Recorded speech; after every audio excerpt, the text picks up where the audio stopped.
y vamos a dar inicio entonces a este tema. Entonces, la Virgen María en la historia de la salvación, hay tres pasajes bíblicos que son pues fundamentales, digámoslo así, que son como el pilar de esta doctrina, en mi opinión. Entonces, el primero de ellos pues es el de Génesis 3:15, cuando le dice Dios, después de que cae Adán y Eva, después de haber cometido el pecado original, les dice Dios a la serpiente en Génesis 3:15, establezco enemistad entre ti y la mujer, entre su descendencia y la tuya. Él te aplastará la cabeza y tú le morderás el talón. A este versículo se lo conoce con el nombre de protoevangelio. Y pues también se le conoce como el oráculo de Yahvé, pues en las palabras se colocan directamente en la boca de Dios y tienen un contenido profético, sentencioso y está expresando solemnidad. O sea, ahí Dios está dando un símbolo de lo que viene después. Es un texto que contiene fuerza y vigor de la acción salvífica de Dios, en la cual están presentes dos personajes inseparables, Jesucristo y María. Entonces, digamos que cuando Dios le da esa sentencia, le dice que solamente hay dos grupos, le establece que solo hay dos grupos en la humanidad. Uno que es el de la serpiente, que son los hijos de la serpiente, y otros que son los hijos de la mujer. Vemos, por ejemplo, que hay otros grupos evangélicos que ellos atacan a la Virgen y dicen, yo no soy hijo de la Virgen, entonces si ellos no son del bando de la mujer, ¿de qué bando son? Por eso yo no soy muy amigo de llamarles hermanos. Claro que pues en un sentido de la creación, de lo ontológico, antropológico, todos somos hijos de Dios. El musulmán es hijo de Dios. El hinduista que le reza a las vacas y a las piedras es hijo de Dios. El sol, San Francisco de Asís le decía hermano sol, hermana luna, pero en un sentido espiritual y de la fe, solo somos hermanos aquellos que somos descendientes de María. Y vemos también en la Biblia que la palabra enemistad tiene fuertes implicaciones, porque quiere decir que hay una conflagración violenta entre estos dos bandos. Entonces, pues es muy importante este texto, porque es parte del plan de la salvación, un acto trascendental de la Santísima Trinidad, cuya concreción se da en la encarnación del Verbo. En este designio divino está incorporación de la mujer profetizada en el Génesis y es hecho realidad en María, cuyo hijo es el linaje de la mujer. El descendiente de la mujer directo es Jesucristo, y Él es el que por medio de su muerte, pasión y resurrección derrota el pecado, y por eso se hace un paralelismo entre la mujer del Génesis y del Apocalipsis. Y se vincula por medio de la enemistad con la serpiente que tuvo sus inicios en los albores de la humanidad y tendrá su culmen en la consumación de los tiempos. Al unir ambos textos se constituyen los extremos de la revelación. Esa mujer no es otra que María, dice Juan Pablo II. Asociada a la economía de la salvación, es para toda la humanidad signo de intervención divina, de la lucha contra el mal y también de la victoria final. Entonces el primer texto es el del Génesis 3:15. El segundo es Primera de Reyes 2:19. Este texto es importantísimo porque este texto nos da claridad de quién es María. Digamos que si yo les dijera a ustedes que con la Biblia podemos probar que los primeros cristianos ya consideraban que María era reina y que María es reina de los judíos y que eso se puede ver en la Biblia, ustedes dirían, pues, ¿cómo? Y entonces, pues yo les contestaría en Primera de Reyes 2:19. Ahí se ve cómo Salomón, hijo de Betsabé, dice que se arrodilló ante ella y la colocó a su diestra, a su derecha, y la coronó como reina. Resulta que en la tradición judaica, la reina del pueblo judío no era la esposa del rey, como en otros países. En la tradición israelita, la reina era la mamá del rey. Y como sabemos, todos los primeros cristianos, en su gran mayoría, eran judíos. Entonces, por eso es que María la tomaron como reina, porque si Jesús era el rey de los judíos, entonces la conclusión lógica de quién es la reina, pues es María. Y por eso podemos encontrar pinturas de María desde los primeros siglos del cristianismo, y eso es lo que, digamos, los protestantes y otros herejes no entienden. Ellos dicen que es que esto de la devoción a María es algo nuevo o algo reciente, y no, eso está desde los primeros cristianos, que eran judíos todos, que entendieron eso pues por su tradición. El tercer texto bíblico que considero mayor importancia es Lucas 1:28, que dice que el ángel entró en el lugar donde ella estaba y le dijo: salve, llena de gracia, el Señor es contigo. Esa palabra llena de gracia está, viene del griego, porque sabemos que el Nuevo Testamento en su mayoría fue escrito en griego, que era, digamos, el idioma fuerte de la época. Entonces, en ese podemos encontrar que está la palabra kejaritomene, que es una palabra que quiere decir llena de una gracia especial, de una gracia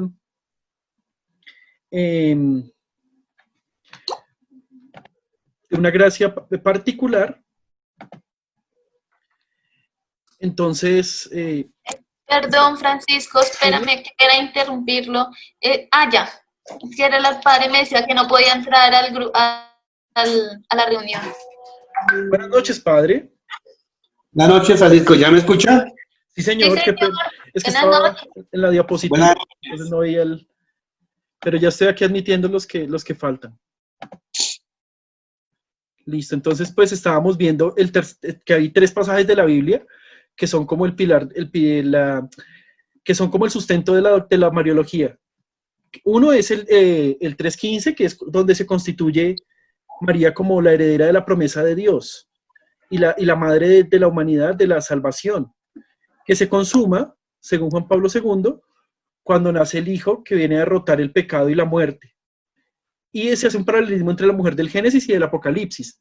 Segundo pasaje, Primera de Reyes 2:19, que es cuando demuestra que en el pueblo judío la reina no era la esposa del rey, sino la mamá, y que por eso los primeros cristianos tenían como reina a María, por ser ella la madre de Jesús. Y ahora estamos viendo en Lucas 1:28 el significado de cuando le dice llena de gracia.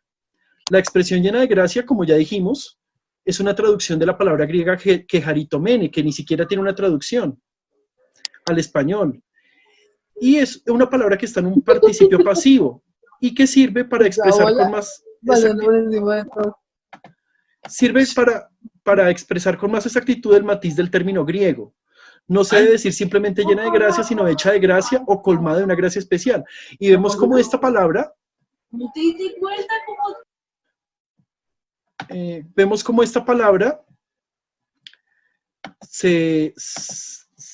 está en la Biblia. Entonces, este verbo está significado colmar de gracia.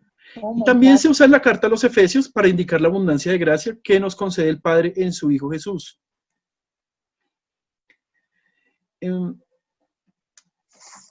Entonces, ahora vamos a ver la misión de María.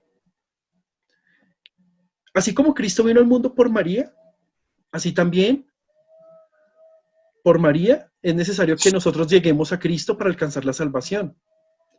Entonces, la primera misión de María es que, ¿por qué es importante estudiar la misión de María? Para entender su importancia en el papel de la historia de la salvación. La Virgen María es la colaboradora principal de Dios. Dicen los padres de la Iglesia que el Padre Dios creó un depósito de todas las aguas y lo llamó mar. Y creó un depósito de todas las gracias y lo llamó María. Dios omnipotente posee un tesoro riquísimo.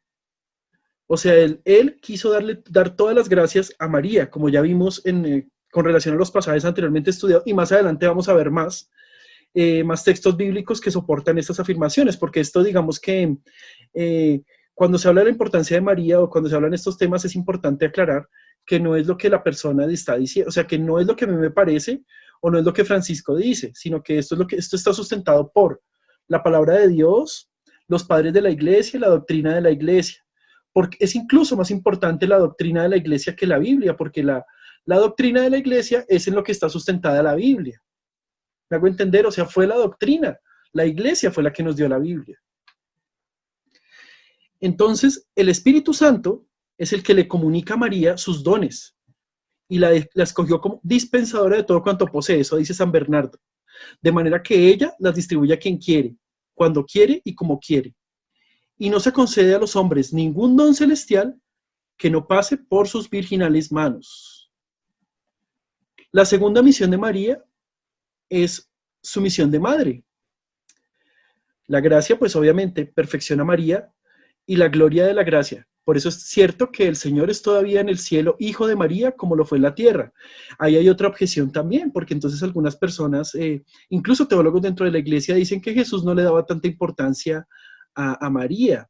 Y que, por ejemplo, en el pasaje de las bodas de Caná, él le dice como mujer, como que usted no es tan relevante. Pero vemos que sí, porque sí, sabemos que él no tenía pecado y como está el mandamiento cuarto, que es honrarás a padre y madre, entonces sabemos que él seguía ese mandamiento. Y el Señor es todavía hijo de María en el cielo, como lo fue en la tierra. Por tanto, conserva con ella sumisión y obediencia, porque sabemos que en Jesús está la perfección de todo, de todas las virtudes y de todas las gracias, ¿no? Sabemos que Jesús fue hombre perfecto y como hombre perfecto siguió perfectamente la ley de Dios. No vemos, sin embargo, esta dependencia en perfección en Jesús. María es infinitamente inferior a su Hijo Jesús, que es Dios, y por ello no le manda como lo haría una madre terrenal. Pero toda ella es transformada en Dios por la gracia y gloria que transforma en Él a todos los santos.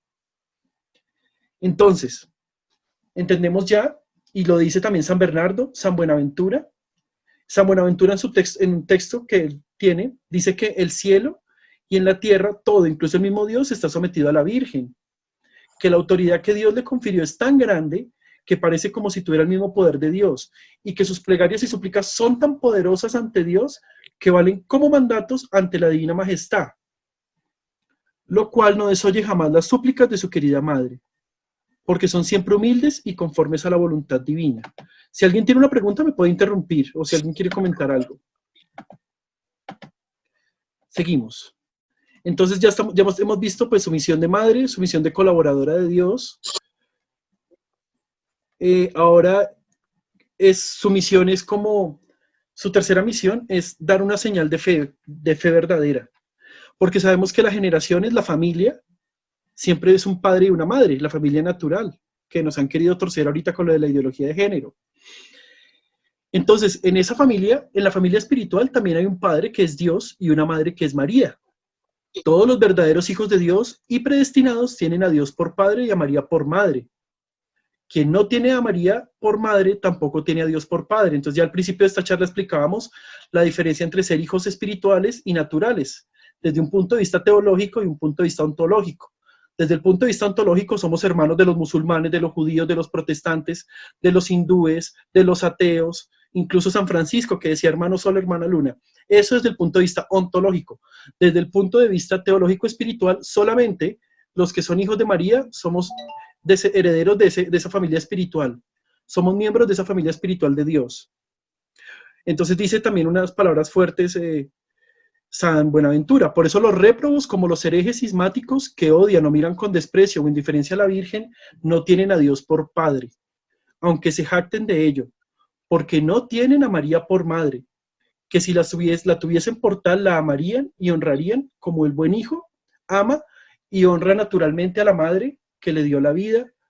Y la señal más infalible y segura, ojo con esto porque eso es importante, la señal más infalible y segura para distinguir a un hereje, a un hombre de perversa doctrina, a un réprobo, de un predestinado, es que el hereje y el réprobo no tienen sino desprecio o indiferencia para la Virgen. No vemos también en la misma iglesia, incluso sin necesidad de salirnos, cuánta gente dentro de la iglesia dice, no, yo el rosario no, mejor leer la Biblia, mejor otras cosas, ¿no? Cuando la devoción a María es lo más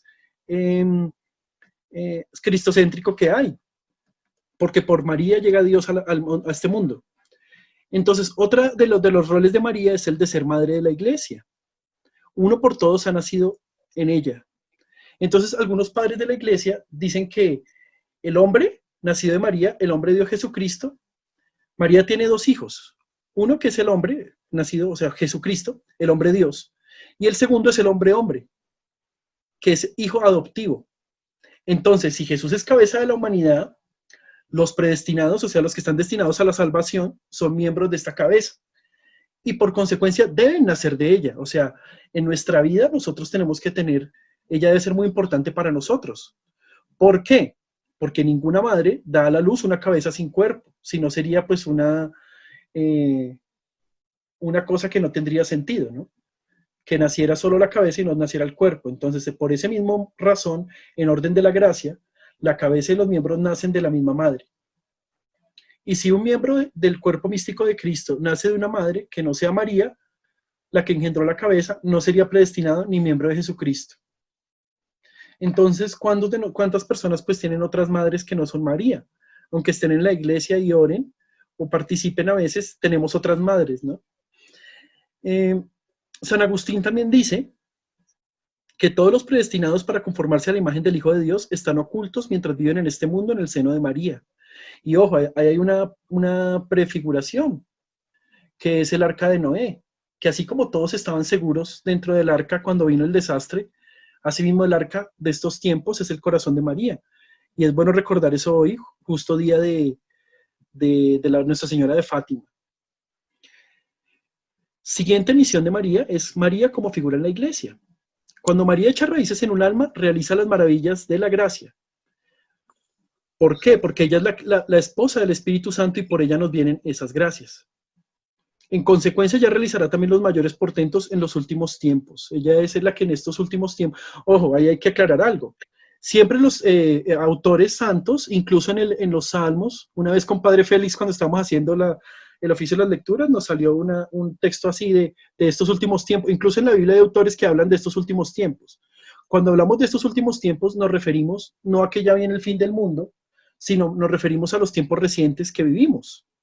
Por ejemplo, si yo digo, en estos últimos tiempos no ha estado seco y no ha llovido nada, que es una realidad, que ahorita nos avecina una escasez de agua, no quiere decir que es que ya venga el fin del mundo, sino que es que estos últimos tiempos es lo más reciente que hemos vivido. Entonces, cuando el Espíritu Santo y su esposo la encuentran en un alma, vuela y entra en esa alma en plenitud. O sea, el Espíritu Santo como esposo de María no se encuentra más feliz que en un alma devota de María. Por eso es que todos los santos, usted no va a encontrar en el santoral, cuando lea la vida de los santos, ningún santo que no haya sido devoto de María. Porque solamente el que es devoto de María puede hacer de su corazón un templo del Espíritu Santo. Ahora vimos que estas misiones de la Virgen, vamos a analizar sus consecuencias. ¿Alguna pregunta hasta acá? ¿No? Bueno. Consecuencias. Entonces, la primera consecuencia es que eso hace que María sea la reina de los corazones. Porque ella recibió el dominio de las almas de los elegidos. Entonces, es el hecho que ella sea la reina de los corazones, quiere decir que Dios le ha dado la misión, Dios Padre le ha ordenado la misión de formarnos, de darnos ese alimento espiritual, y darnos la luz para la eternidad, como madre suya. Entonces, ella hace que quienes son elegidos de Dios se conviertan en su posesión. Porque ella reina de cielos y tierra por gracia de Dios, como Cristo es rey por naturaleza. Ahora bien, así como el reino de Jesucristo consiste principalmente en el corazón interior del hombre, según estas palabras, el reino de Dios está en medio de ustedes, del mismo modo, el reino de la Virgen María está principalmente en el interior del hombre. O sea, es por eso lo explica San Agustín en la Ciudad de Dios. Ese libro tan bello, recomendado, donde él explica que la diferencia entre la Nueva Jerusalén y la Nueva Babilonia, las dos ciudades, la ciudad santa y la ciudad de perdición, tiene sus fronteras en el corazón humano. Segunda consecuencia, ¿será que María es necesaria para la salvación? Me pregunto eso, ¿será que yo puedo salvarme sin ser devoto de María? Vamos a ver qué dice la historia de la iglesia y vamos a ver qué dice la Biblia. Dado que la Virgen fue necesaria a Dios, o sea, Dios la necesitó primero. Es decir, con una necesidad pues hipotética, porque Dios Jesucristo hubiera podido nacer de una piedra o de un palo o de la tierra, pero fue necesaria a Dios con necesidad, es decir, proveniente de la voluntad divina. Por eso concluimos que es más necesaria para los hombres la devoción a la Virgen. Y no se debe confundir con devociones a los santos. Entonces, a los santos, por eso en la teología llama, cuando somos devotos de un santo, lo llama la dulía. Y la devoción a María la llama hiperdulía, porque es más necesaria. Los padres de la iglesia como San Agustín, San Efrén, San Cirilo de Jerusalén, San Germán de Constantinopla, San Juan Damasceno, San Anselmo, San Bernardo, San Bernardino, Santo Tomás, San Buenaventura, todos afirman en sus escritos que la devoción a la Virgen es necesaria para la salvación y que así como es señal infalible de reprobación no tener amor por la Virgen, del mismo modo es signo infalible de predestinación el entregarse a ella y serle entera y verdaderamente devoto. Entonces, como la predestinación es una palabra que vamos a usar de aquí en adelante, voy a explicarla brevemente. Hay una secta protestante que fundó Juan Calvino, que ellos dicen que Dios ya tiene predestinado desde el principio quién se va a salvar y quién no, y niegan el libre albedrío. Nosotros sí creemos en el libre albedrío. Entonces, si existe un libre albedrío, ¿cómo es compatible con la predestinación? Pues es sencillo. Dios, como omnisciente, sabe qué decisiones vamos a tomar en nuestra vida. Por eso es que ya se está predestinado, digamos, quién se va a salvar y quién no. Las palabras y figuras del Antiguo Testamento lo demuestran. El sentir y ejemplo de los santos lo confirma. La razón y la enseñanza lo demuestran. El demonio mismo y sus secuaces, impelidos por naturaleza de la verdad, se han visto obligados a confesarlo muchas veces a pesar suyo. De todos los pasajes de los santos padres y doctores, digamos que uno que es bien importante es el que dice San Juan Damasceno. Ser devoto tuyo, oh María, es un arma de salvación que Dios ofrece a quienes quiere salvar. Entonces ahí vemos que en el Génesis 3:15, una de las pistas que más nos da es que el adversario del demonio no es Dios, porque Dios no tiene adversario, porque el demonio es criatura, entonces no es equiparable. Es como decir que un enemigo mío es una hormiga, no puede ser porque la hormiga no tiene razón, no puede ser enemiga de una persona. En cambio, es lo mismo, el demonio no puede ser el enemigo de Dios, porque el demonio es criatura. Entonces, ¿quién es el que es el enemigo de él? Es la Virgen.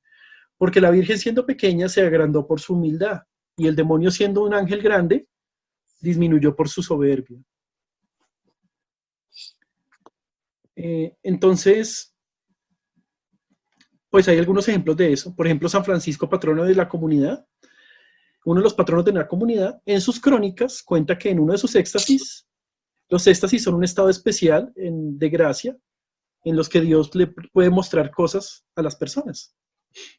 Entonces San Francisco, estando en una de esas éxtasis, vio una larga escalera que llegaba hasta el cielo y que en cuya cima estaba la Virgen. Y un ángel le dijo que si quería llegar tenía que pasar por esa escalera, que esa escalera representaba a la Virgen. O también, por ejemplo, Santo Domingo de Guzmán, ahí tienen sus escritos en un relato cuando estaba predicando sobre el rosario. En Carcasona, 15.000 demonios se habían apoderado de un desgraciado hereje y se vieron forzados a confesar por mandato de la Virgen muchas y grandes verdades a la devoción a María. Entonces, ahí vemos cómo incluso exorcistas también acuden a María. Entonces, si honrar a María es necesario a todos los hombres para alcanzar su salvación, lo es mucho más a los que están llamados a una perfección particular. Nadie puede llegar a una unión íntima con el Señor y a una fidelidad perfecta al Espíritu Santo sin una unión muy estrecha con la Virgen y una dependencia de su socorro. Solo María halló gracia ante Dios, sin auxilio de ninguna criatura, como ya explicamos antes. Entonces, pues en el saludo del ángel a María, pues expresa muchas cosas. Expresa, por ejemplo, la humildad de María, cuando ella dice que qué saludo era aquel. Y ella siempre fue muy humilde, porque incluso el ángel la saluda con salve. Y el salve era un título de reina. Imagínese usted si Dios le habla a María por medio del ángel y le llama reina. Imagínese cómo no debemos nosotros, ¿qué debemos nosotros llamar a María? Si el mismo Dios la llamó reina. Y vemos también aquí pues un dato curioso. Un dato curioso es que San Gabriel Arcángel era el ángel de la guarda de María Santísima.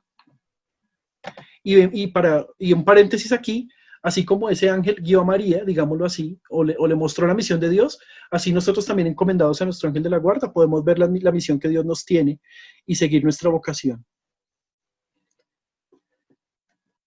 Entonces, pues, visto esto, vimos las consecuencias, la misión de María a la Iglesia.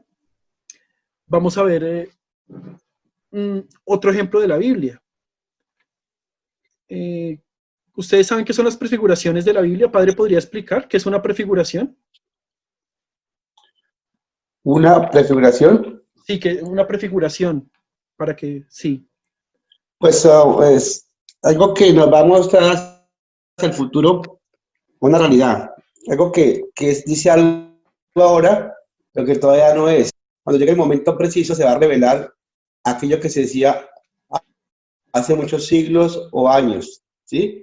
Se prefigura algo. Por ejemplo, en el milagro de los panes y los peces, ¿sí? Donde ese momento histórico que ocurrió cuando el Señor, el niño le da a Felipe los panes y los peces, él hace el signo de multiplicar los panes y los peces, es una prefiguración de la última cena de la Eucaristía.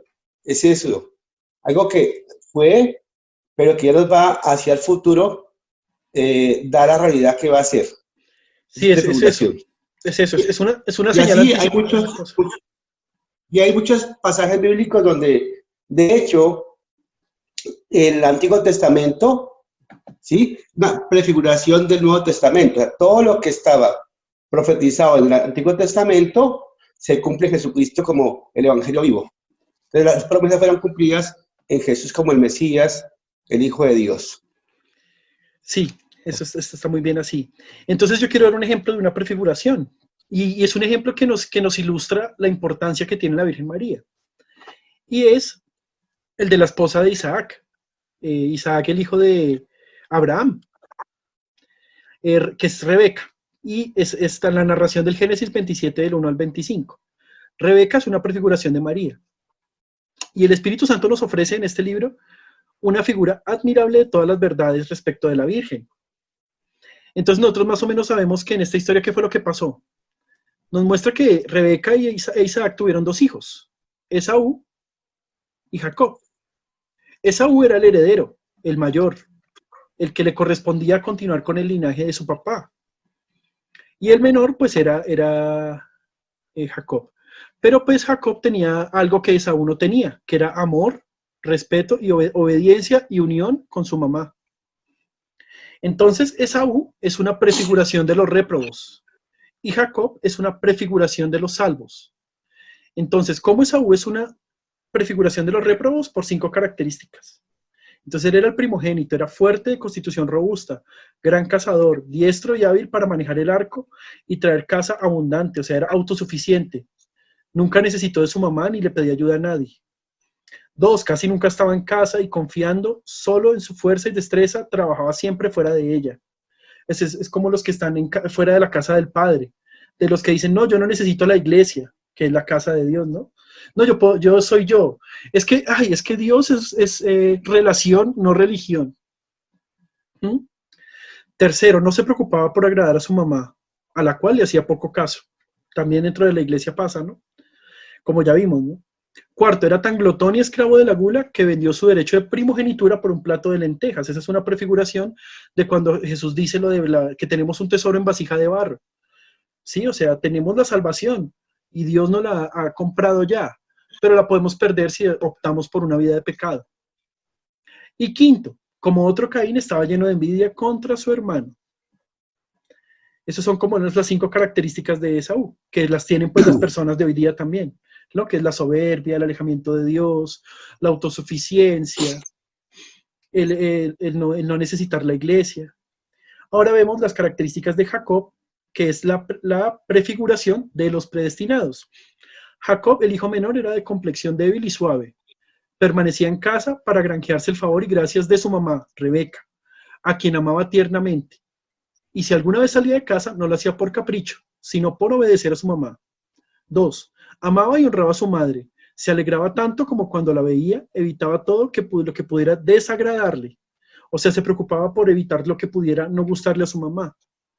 Así pues, quienes son devotos de María deben preocuparse por seguir los mandamientos de Dios y imitarla en su humildad, en su pureza, en su sencillez, en su ternura, en su apertura al amor. Tercero, estaba sometido en todo a su mamá, le obedecía enteramente en todo. Sin quejarse, a la menor señal de su voluntad, el humilde Jacob corría a realizarla.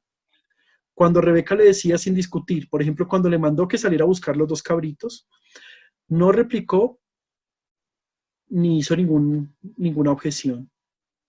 Cuarto, tenía confianza en su querida mamá, y como no confiaba en su propio valer, se apoyaba solamente en la solicitud y cuidados de su madre, imploraba su ayuda en todas las necesidades, le consultaba en todas sus dudas. Por ejemplo, cuando le preguntó que si en vez de la bendición no recibiría más bien la maldición de su padre, creyó en ella. Y a ella se confió tan pronto. Rebeca le contestó que ella tomaría sobre sí esa maldición. Y quinto, o sea, en la cuarta vemos cómo de nosotros es esa confianza, ¿no? De que María siempre nos protege, siempre nos cuida y que debemos siempre acudir a ella. Y la imitaba según su capacidad, las virtudes de su madre. Una de las razones de que permanecía sedentario en casa era el imitar a su querida y virtuosa madre. Entonces, quienes no recuerdan esta historia, pues era Esaú el heredero de la bendición del papá de Isaac, pero la vendió por un plato de lentejas. Y luego, ¿cómo hizo Jacob para adquirir esa bendición? Pues como Isaac ya estaba casi ciego, su mamá Rebeca le hizo que fuera por 2 cabritos, y cuando él se los trajo, ella misma los preparó y convirtió esos cabritos en un plato muy, muy delicioso. Y el pelo de los cabritos se lo quitó y se lo puso a Jacob en los brazos, porque Esaú tenía más vello en los brazos. Entonces, pues sabía que al tocarlo Isaac, pues iba a sospechar. Entonces le puso ese pelo en los brazos. Y entonces Jacob se presentó ante su papá Isaac fingiendo ser Esaú, con el plato del cabrito preparado, delicioso. Y se lo presentó al papá. Y el papá le creyó y le dio la bendición. Y por eso es que decimos, son Abraham, Isaac y Jacob, y no son Abraham, Isaac y Esaú, ¿sí? Entonces, pues él siendo así mismo, por ejemplo, vemos los lugares como por ejemplo Europa, donde se está perdiendo tanto la fe, o América Latina, pero vemos otros países como por ejemplo Corea, Vietnam, Sudán, países donde la iglesia crece altísimo, porque cuando Dios ve que alguien no quiere su bendición, pues él la retira y se la da a otro. Sí. Entonces, por eso Rebeca es una prefigura de María, porque así mismo nosotros, así no seamos, digámoslo así, dignos, podemos presentarnos ante el Padre con el plato que ella nos prepara, ¿sí? Entonces, por eso es que los predestinados la aman y la honran como a su madre y señora, no solo de palabra, sino de hecho, no solo exteriormente, sino en el fondo del corazón. Evitan como Jacob cuanto pueda desagradarle y practican con fervor todo lo que creen puede granjearles su benevolencia. La llevan, la entregan, no ya 2 cabritos como Jacob a Rebeca, sino que los 2 cabritos que le presentamos son el alma de nosotros, el alma y el corazón de nosotros, ¿no? Entonces nosotros se los presentamos para que ella, primero, los reciba como cosa suya. Segundo, los mate y los haga morir al pecado, despojándolos de su piel y su egoísmo. Despojándolos de su piel y su egoísmo para agradar a Dios por este medio y a su Hijo Jesús, que no acepta por amigos, sino a los que están muertos a sí mismos. Importante esto, ¿no? Jesucristo solo acepta como amigos y discípulos a los que han muerto a sí mismos. Y ese morir a sí mismo lo podemos obtener por medio de María. Luego también los aderece al gusto del Padre Celestial y a su mayor gloria, porque ella los conoce mejor que nadie. ¿Cómo Rebeca pudo preparar ese cabrito de rico? Porque ella conocía a Isaac, que era su marido. Asimismo, ¿quién conoce más a Dios? ¿Qué otra criatura conoce más a Dios que la Virgen? Entonces estábamos viendo cómo María nos convierte en un plato agradable o en algo agradable a Dios. Entonces, cuando la Virgen María nos cuida, intercede por nosotros, y esta alma de nosotros quede purificada, sin mancha, entonces podremos ser dignos de la boca y la bendición del Padre Celestial. Y pues ahí está. Repito, eso es importante. Jacob no era, importante que nos grabemos esto, Jacob no era el destinatario de esa bendición, pero digámoslo así, que así se robó esa bendición, en un buen sentido. ¿Por qué? Por ser fiel a su mamá, y por amarla y por estar con ella. Y ella le dio esa bendición a él. Entonces, ¿no es esto acaso lo que harán los predestinados que aceptan y vivirán la perfecta consagración a Jesucristo por María? Que aquí les enseñamos para que testifiquen a Jesús y a María un amor intrépido y efectivo. Los réprobos protestan muchas veces que aman a Jesús y honran a María, pero no lo demuestran con la entrega de su corazón, ni llegan a emularles cuerpo y alma con sus pasiones como los predestinados. O sea, no es que sí, yo voy a hacer entonces el rosario y ya, y la Virgencita y ya. No, eso es una entrega de la vida, del corazón, del alma, para renunciar a esas pasiones y renunciar a aquellas cosas que no agradan a nuestro Señor. Ahí admití ya a los que faltaban. Entonces sigamos. Entonces, vamos a ver cómo actúa María en nosotros. Y para eso, pues vamos a seguir utilizando el ejemplo de Rebeca. Entonces, María actúa como espía. Por eso, ella no pierde la oportunidad para hacernos bien, para engrandecernos, enriquecernos, dado que claramente ve la luz de Dios y ve todos los bienes y males, la fortuna próspera o adversa, las bendiciones y maldiciones divinas, y dispone de lejos las cosas para liberar a sus servidores de toda clase de males y colmarlos de toda clase de bienes. Nos da buenos consejos. Por ejemplo, hoy que celebramos la Virgen de Fátima, ahorita más adelante vemos un poquito qué consejos nos dio la Virgen ahí. Entonces nos da buenos consejos, nos dijo Rebeca, como le dice Rebeca a Jacob, hijo mío, sigue mi consejo. Y los inspira a que le lleven los dos cabritos, como dijimos, el cuerpo y el alma, que deben estar consagrados para convertir eso en un manjar agradable a Dios. Tercero, que hace esta tierna Perdón, madre. Dime. que si dejas entrar a Alba Costanza. A ver. A ver, dice que se están uniendo. Una persona esperando. Dice uniendo, o sea, yo ya le di clic. ¿Ahí va, ya está? ¿O no puedo? Voy. No se está uniendo, padre. Venga, yo le digo.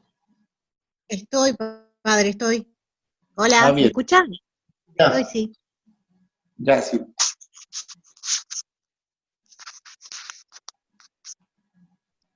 Como dice Galaxy J7.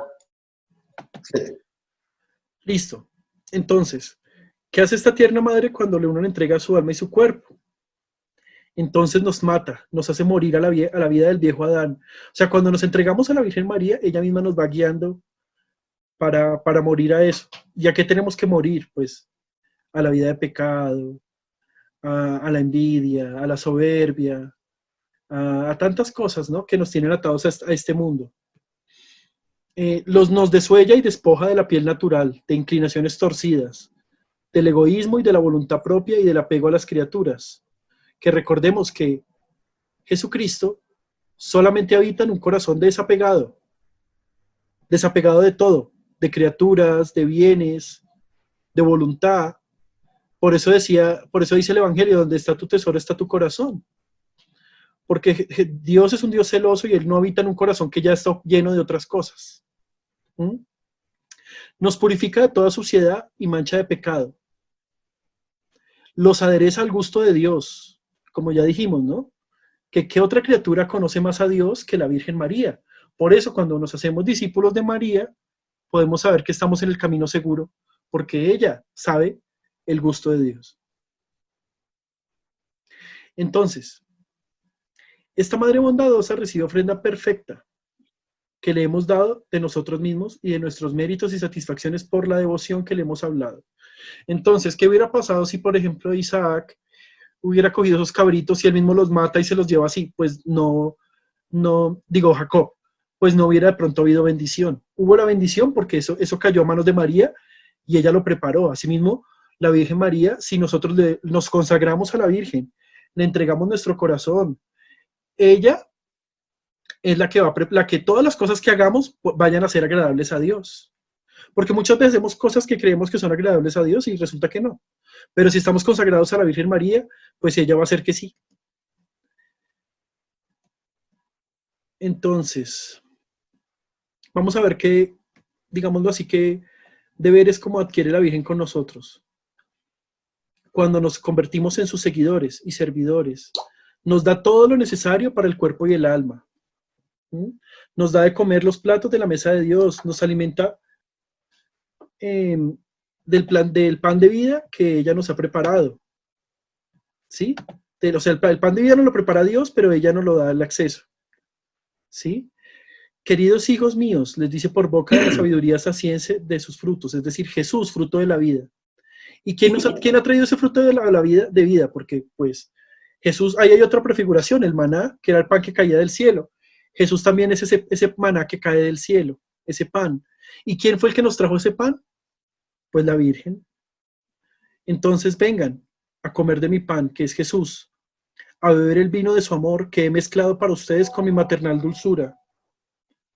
Coman, beban, embriáguense, hijos muy amados, siendo ella la tesorera y dispensadora de los dones y gracias del Altísimo, da gran porción y la mejor de todas para alimentar a sus hijos. A ver, no veo que haya más solicitudes de ingreso.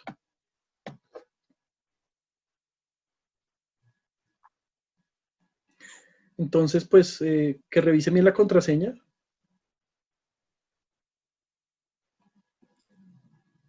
Y listo, bueno, seguimos. Estamos viendo los deberes de la Virgen María. Los deberes, pues los que ella hace con los que le siguen y con los que se vuelven sus devotos. Entonces, el tercero es el que hace a sus fieles, es conducirlos y guiarlos a la voluntad de su hijo. Rebeca guió a Jacob a la voluntad de su padre Isaac, cuando le daba buenos consejos, para traer sobre él la bendición, para ayudarle a evitar el odio y persecución de su hermano Esaú. Vemos que esa es otra de las características de los enemigos de Dios, de los malos, ¿no? De los réprobos, que siempre van a perseguir la iglesia, y por eso la iglesia nunca ha estado exenta de persecuciones. Y siempre nos han querido matar en todo lado, y ahorita la persecución, digamos, no en este país, digamos, porque en otros países sí, la persecución acá no es a bala ni con espada, sino que es una persecución cultural. Y cosas así, que se ve ese odio que le tienen a la verdad. Pero María Estrella del Mar conduce a todos sus fieles servidores a la salvación, les hace evitar los pasos peligrosos, los lleva de la mano por sus senderos de la justicia, los sostiene cuando están a punto de caer, los levanta cuando han caído, los reprende como madre cariñosa cuando yerran y aún a veces los castiga amorosamente. ¿Podrá extraviarse en el camino de la eternidad un hijo obediente de María, quien por sí misma alimenta y es su guía esclarecida? Creo que no. Y San Bernardo dice, no te extraviarás, ningún verdadero hijo de María será engañado por espíritu maligno, ni caerá en herejía formal. Donde María es la conductora no entran ni el espíritu maligno, ni sus ilusiones, ni los herejes con sus sofismas. Si ella te sostiene, no caerás. El cuarto servicio que María le da a sus hijos y servidores es defenderlos y protegerlos contra sus enemigos. Rebeca, con sus cuidados y vigilancias, libró a Jacob de todos los peligros que se encontró, especialmente de la muerte que su hermano Esaú le hubiera dado a causa del odio, que sabemos que Esaú pues quería matar a Jacob, y Rebeca fue la que lo protegió, ya que pues le tenían, como en otro tiempo le tenía envidia a Caín a Abel. Así obra también María, con los escogidos, los esconde bajo sus alas de protección, como una gallina a sus polluelos. Ahí recuerdo, para no ser tan largo, cuando la bomba nuclear, o sea, todo se destruyó y quedó en pie una casita donde habían unos franciscanos que rezaban todos los días el rosario, y todo alrededor destruido y la casita en pie. Por ahí está la foto. Un día se las paso, si me la piden se las paso. De todo alrededor destruido, excepto donde estaban rezando el rosario. Entonces los esconde bajo sus alas de protección y nos convierte en un ejército en orden de batalla. ¿Temerá acaso a sus enemigos quien está defendido por un ejército de 100.000 hombres bien armados? Pues bien, un servidor de María tiene aún menos que temer, porque nuestra querida Virgen, Madre de Dios, nos envía millones de ángeles para socorrer a sus hijos.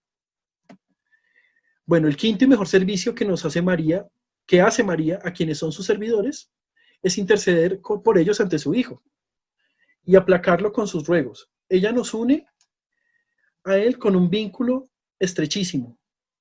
Rebeca hizo que Jacob se le acercara al lecho de su padre. El buen anciano lo tocó, lo abrazó, lo besó y como estaba preparado los manjares, lo había llevado al gozo.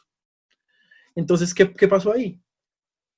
Está pues también el tema de la intercesión. Como en las bodas de Caná, hizo Jesús su primer milagro por intercesión de ella. Ahí en adelante todos serían igual por intercesión de ella. cuando, también dice la palabra que cuando Isaac abraza a Jacob, le dice, oh, el olor de mi hijo es como el olor de un campo que el Señor ha bendecido. Este campo fértil, cuyo el olor encantó el corazón del Padre, es el olor de las virtudes y méritos de María. Ella es en efecto campo lleno de gracia, donde Dios Padre sembró como grano de trigo para sus escogidos a su único hijo. Cuán bien recibido es por Jesucristo, sempiterno hijo perfumado con el olor gratísimo de María. Y bueno, entonces, además de que María, pues, después de haberle dado a sus hijos tantos favores, de haberles alcanzado la bendición del Padre Celestial y la unión con Jesucristo, los conserva a Jesucristo. Los conserva en Jesucristo y a Jesucristo en ellos. Los protege y los vigila, no sea que se pierdan de la gracia de Dios y caigan en los lazos del enemigo. Ella conservará a los santos en su plenitud y les ayudará a preservar en ella, según hemos visto. Esta es la explicación de insignia de antigua figura de la predestinación y reprobación, tan desconocida y tan llena de misterios. Entonces, pues también asimismo explica este santo, San Luis María Grignion de Montfort, que en los últimos tiempos es la Virgen María va a llamar una cantidad grande de servidores y siervos, y estas personas van a ser sus escuderos, y ellos son los que van a plantar cara al espíritu del mal que nos acecha. ¿Sí? Entonces, pues, ya para terminar, pues dejo algunos apuntes sobre la Virgen de Fátima. Por ejemplo, tanto que se dice hoy día de que no hay que asustar a los niños, de que qué feo es tener un crucifijo con un señor ahí muerto, que eso asusta a los niños. Pues imagínense, la Virgen María, que es el ser más amoroso, más dulce, les mostró a los niños el hueco del infierno, un hueco lleno de llamas, con las almas gritando y desesperadas. Pero ¿cuál fue el fruto de eso? Que los niños se convirtieron y de ahí en adelante ellos oraron por la conversión de los pecadores. ¿Sí? Y hoy día, pues con el modernismo, se enseña que Dios no castiga, que es solo misericordia y que todos se van a salvar. Eso es falso. En esa revelación de Fátima vimos cómo el infierno estaba llenísimo. Y había un santo que no recuerdo ahorita que cuando se ve caer, es como cuando usted ve una lluvia que está lloviendo durísimo, así se ven las almas caer al infierno como gotas, así, en grandes cantidades caen al infierno. ¿Por qué? Pues porque no se consagran a María, no se confían en la Madre María. Había una historia también de unos frailes franciscanos en Francia que pasaron toda la noche en vigilia de oración y luego salieron descalzos al frío y se encontraron con dos muchachos que venían borrachos de una fiesta, con orgía, con cosas así. Y entonces uno de ellos se quedaron frente a frente y uno de ellos le dijo, ¿qué fiasco te vas a llevar si al morir te das cuenta que no hay cielo? Y entonces el fraile le contestó, ¿y qué fiasco te vas a llevar si resulta que al morir sí hay infierno? Entonces, pues sí, eso es un fiasco que se llevarán, porque es que los dogmas de Dios no son si yo quiero, si yo creo, no, esos son reales. Y por eso la Virgen María nos advirtió del peligro de la condenación. Otro peligro del que nos advierte la Virgen es el del dragón rojo del comunismo. Dice la Virgen que si Rusia no se convertía, iba a extender sus errores por toda la tierra. Y un fruto de esos errores es el comunismo, pero también nos dio un remedio, que es hacer el rosario, consagrarnos. Digamos que hoy día sí hay partidos comunistas y cosas así, pero la Unión Soviética ya cayó. Digamos que hoy día el peligro más grande es el marxismo cultural, es ese pensamiento de Marx que ha permeado en nuestra cultura, por ejemplo, en las películas, en las series, en la música, la ideología de género, el feminismo, que es una herramienta de Satanás. Todo eso es fruto de ese marxismo cultural que tenemos hoy día. Por ejemplo, si usted ve, yo ya me salí de Netflix porque toda serie de Netflix nueva tenía algún homosexual metido hacia la fuerza, por ejemplo. Y cosas así. El feminismo, que es incluso el demonio odia a la mujer y el feminismo es como un puñal que se dan ellas mismas, porque el feminismo las destruye a ellas mismas. Por ejemplo, el aborto, ¿a quién perjudica? ¿A quién beneficia el aborto? A los proxenetas, a los violadores, a los de trata de personas, ¿sí? Dicen que es para proteger a la mujer, pero es todo lo contrario. Entonces la Virgen María nos da dos remedios: hacer el Santo Rosario, consagrarnos, hacer penitencia, oración. Entonces, pues tenemos que estar en sintonía con el mensaje de la Virgen para ser sus hijos. Y ya, pues no sé si tengan algún comentario o algo más que agregar. Pues de pronto para a acotar algo importante que nos citamos, aparte de conocer de la Santísima Virgen María, tantas cosas que hemos aprendido hoy, o para confirmar, es importante que investiguemos temas como este que está sucediendo en el mundo, ¿no? Que nos preocupemos por investigar todo el tema ahora, lo que San Francisco. Los últimos tiempos han comenzado desde la encarnación del Hijo de Dios hasta nuestro tiempo. Nadie sabe ni el día ni la hora, obviamente, que solamente lo sabe Dios Padre, ni Jesús lo sabe. Sin embargo, estamos en un momento histórico tan importante con el COVID-19, es para que cada uno investigue también todas estas filosofías, como dice aquí Francisco, marxistas, comunistas, el tema de la nueva era, y ahora nos enfrentamos a un nuevo orden mundial que está trabajando desde hace muchos siglos, años, con el tema de la Revolución Francesa, el tema de la masonería, de las élites económicas que intentan imponer un orden mundial en diferentes gobiernos y que quieren dañar la iglesia, ¿no? Entonces, dentro de ese medio de formación, va a ser importante que cada uno investigue temas en fuentes católicas confiables, porque obviamente que no toda la información que encontramos en Internet es confiable y recta doctrina. Por eso hay que investigar, confrontar, discernir y siempre sacar lo mejor. Pero sí, justamente hoy un día tan especial del 13 de mayo, de hecho las profecías de la Virgen María aprobadas por la Iglesia nos muestran que estamos en un tiempo de gracia, de conversión, y también nos invita a estar preparándonos para que también este tiempo de Pascua, pensando en el Pentecostés, vivamos una experiencia maravillosa de que Dios tiene todo previsto, Él tiene un plan siempre el mejor para nosotros.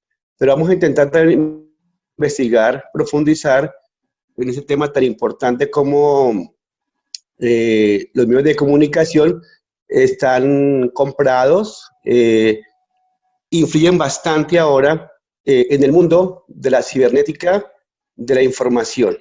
Hay que seguir orando bastante por el Papa Francisco, obviamente, por la Iglesia, por los obispos, sacerdotes, por los laicos, para que seamos devotos de corazón a la Virgen María, porque justamente hoy, más que nunca, necesitamos mucha oración, hacer penitencia de verdad, convertirnos, para que el triunfo del corazón inmaculado de la Virgen María sea pronto, con la ayuda del Señor, y realmente podamos orar para que toda esa, digamos, influencia de Rusia se aplaque, que es el dragón rojo, como dice Francisco, pero eso requiere mucha oración, mucha penitencia, mucho rosario y de mucha entrega nuestra para ayudar a la Iglesia en este momento tan fuerte, de tribulación también, de crisis, pero también una oportunidad para trabajar por la paz desde el corazón, desde la familia, y nosotros como profetas, más que nunca, debemos estar pegados, obviamente, como dice hoy la palabra, a la vid,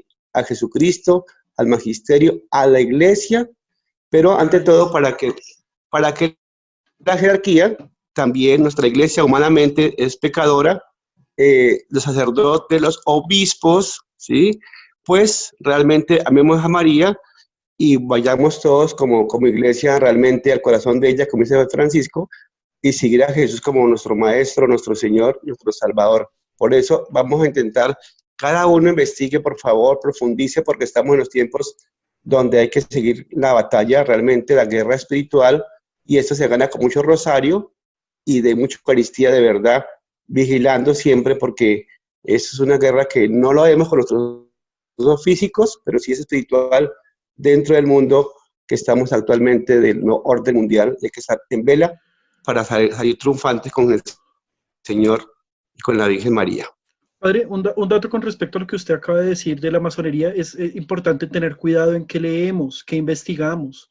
Ojo, estos tiempos son tiempos de volver a los padres de la Iglesia, de volver a los santos, no estar buscando novedades, no estar buscando cosas raras, ¿sí? Vea, por ejemplo, este señor que está engañando tanta gente, este señor Lefebvre, que ya Él tenía, yo estuve investigando, tuvo nexos con la masonería, y él es el que está detrás de todo esto, de los ataques al Papa, de que el Papa es un hereje, esto y lo otro. Hay que tener mucho discernimiento y mucha unidad, porque la Virgen María es madre de la Iglesia, ¿sí? Y solamente quien está en la Iglesia puede ser hijo de María.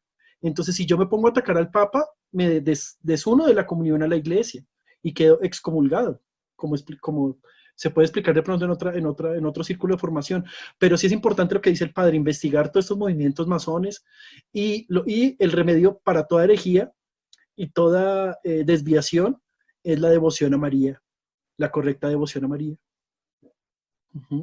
Sí, perfecto. Pues junto a yo hoy predicaba algo sobre la fe, ¿sí? La fe, la devoción. O sea, el discernimiento es creer con la razón también, pero investigar, pero tener algo crítico también con humildad, porque no podemos también decir no, todo es así, sino discernir, conocer y tomar lo importante y siempre estar en la vid. O sea, el hecho de investigar y que de pronto tenga alguna fuente, si no es confiable, pues rechazarla, pero si es dentro de la iglesia, el magisterio, lo que manda la palabra de Dios, pues eso es bueno para que la podamos discernir y siempre unidos a Él, ¿no? Ahora, el hecho de que de pronto alguien tenga una diferencia, un criterio, pues se respeta, pero ante todo es la unidad en el Espíritu Santo y la Virgen María con la Iglesia. Pero sabemos también que humanamente, pues, humanamente no se equivoca. Es decir, es importante siempre estar cerca de la vid, cerca del Señor, cerca de la palabra, y la seguridad está a veces María, como dice hoy Francisco, y es lo que es la iglesia, ¿no?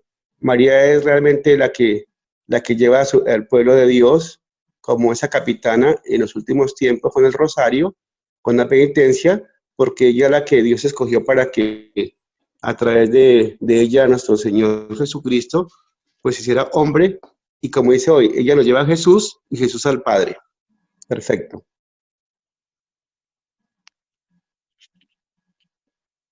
Sí, padre, entonces si quiere, pues ya la oración final, yo ya no tengo ya nada más que agregar, pues nada más que reiterarles y recomendarles mucho la unión con María, que es la única la unión que es la que nos lleva a la unión con Dios, y desearles pues bendiciones. Bueno, gracias por todo. Vamos a hacer la oración que el Señor nos enseñó a todos para estar junto al Padre, que es lo importante, ¿no? Llevarnos al Padre. En últimas, la iglesia va a llegar, si Dios quiere, al Padre. La iglesia también va a llevar, pues como dice Jesús, vivió su pasión, su muerte y su resurrección. La iglesia tiene que